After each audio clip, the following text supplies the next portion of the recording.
Hello and welcome back to Weather Watch, Millersville University's exclusive weather entertainment program. I'm your host, Ian Roth. Let's get you caught up with some weather that's made recent headlines in your weather in 60 seconds.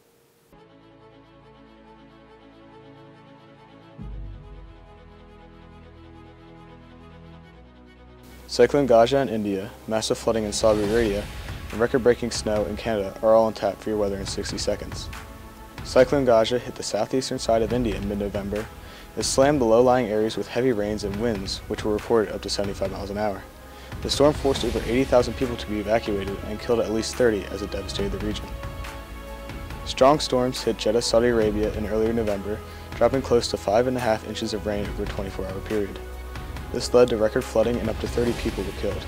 The storm cost about $300,000 in damages to the area. Winter came early in Canada. Calgary had its snowiest day in more than 3 decades and broke all the records for October. In one day, Calgary International Airport received 12.9 inches of snow and another 2 the following day. The snow was devastating for commuters as in a 14-hour period there were 250 traffic collisions. And that's your weather in 60 seconds. The 2018 hurricane season has already been a devastating one. Between Hurricane Michael and Hurricane Florence, millions of lives have already been affected. For more on the 2018 hurricane season, here's Abigail Gant.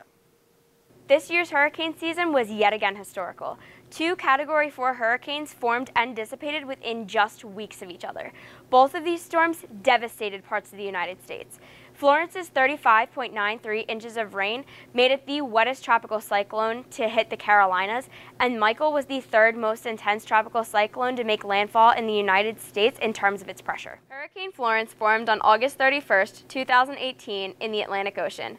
Florence started from a tropical wave that formed off the west coast of Africa just the day before, and then passed through the low-latitude islands of Cape Verde as it began its tropical depression formation.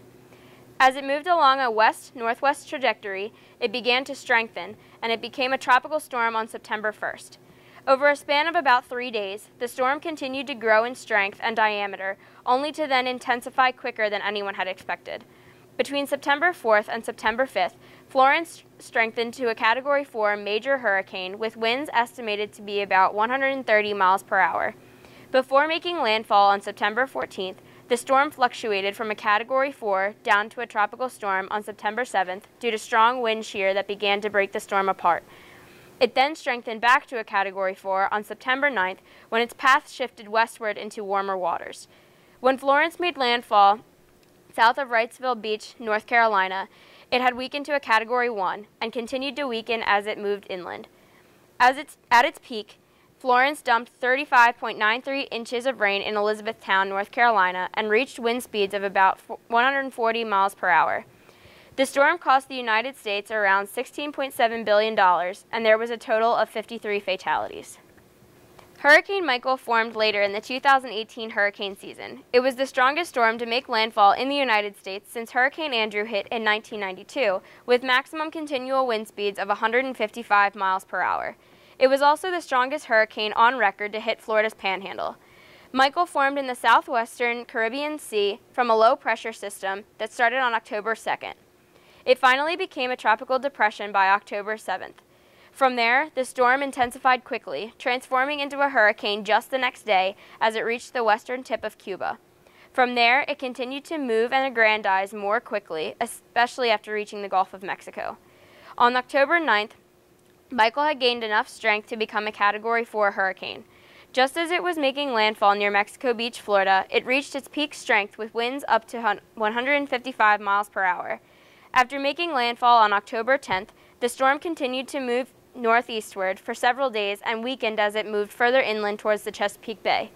This hurricane claimed a total of 60 lives and cost the country almost $15 billion. These 2 hurricanes alone cost the United States billions of dollars in damages and sadly took the lives of over 100 people. This 2018 hurricane season was certainly record-breaking, and it will go down as the 4th most active hurricane season in history. Reporting for Weather Watch, I'm student meteorologist Abigail Gant. Winter weather plays a major role in making plans for the winter and holiday seasons, and many are wondering what's in store for this winter. We sat down with meteorologist Eric Hörst to hear his 2018-2019 winter outlook. Kristen Maurer reports. Lancaster County has already experienced its first snowfall of the season on November 15th. As we progress into the winter months, many of us are eager to know what the 2018-2019 winter season has in store for us. Meteorologist Eric Hörst, the director of the Weather and Information Center, is here to tell us more on our winter outlook. So looking ahead to the winter season, I expect a relatively stormy pattern, quite active. The winter as a whole, when it's all said and done, we will have had above normal rainfall, but also above normal snowfall. And by the way, the long-term average here for a winter season snow is around 26 inches. So I'm betting this winter we're going to be somewhere between 30 and maybe as much as 50 inches of snow, given the opportunity for several coastal storms. Temperature-wise, I expect a roller coaster ride. There's quite a bit of snow cover right now across the northern tier states of the United States and up through Canada. And so when those Arctic air masses come down, they're going to be over snow cover a lot of the way, and that can lead to some spells of below normal conditions, temperatures running 10, 15 degrees below normal for a few days in a row. But then, during these El Nino winters, the flow off the Pacific can be quite impactful as well. And when you get westerly flow coming across the country, that can lead to mild spells for a couple of days. So you get the idea. It could be Arctic air for a few days and then Pacific air for a few days, and then kind of a rinse and repeat kind of pattern. And so when you average that all out for the winter season, it might be a near normal kind of winter in terms of temperatures, but that near normal or near average is really an aggregate of a bunch of ups and downs, a bunch of warm and cold spells. When there's a pooling of warmer water near the equator, as we're seeing right now, that is what is called El Nino, and the influence is to enhance the storm track across the southern United States. So if you look at the map I prepared for the winter season, you'll see I do show a southern storm track kind of coming in near Southern California, where they could get a fair amount of rain this winter. And then that storm track can come across the southern United States and bring rain and snow to the deep south. And then the question mark for the Northeast is, where does the storm track? Up the Appalachians or west of the Appalachians? Or does it kind of take that coastal track, which can give birth to nor'easters? Those are the big snowstorms here. And that will depend on blocking patterns that kind of come and go. Blocking patterns up near Greenland and near the North Pole. That's not something we can really forecast weeks and months in advance. You kind of have to see those blocking patterns develop. And so kind of my expectation is it'll come and go. And so when there's no blocking, the storms cut to our west and we get rain.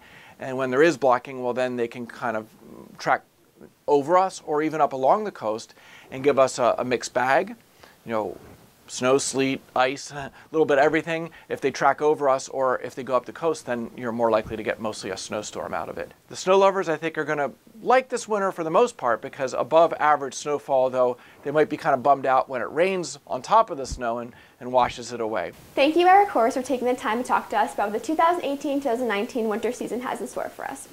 Reporting from Weather Watch, I am student meteorologist Kristen Maurer. That concludes this episode of Weather Watch. Be sure to like us on Facebook and follow us on Twitter and Instagram to stay updated. You can also check us out on our website at muweatherwatch.com to watch all of our previous episodes. On behalf of the cast and crew, thanks for watching, and we'll see you next time on Weather Watch.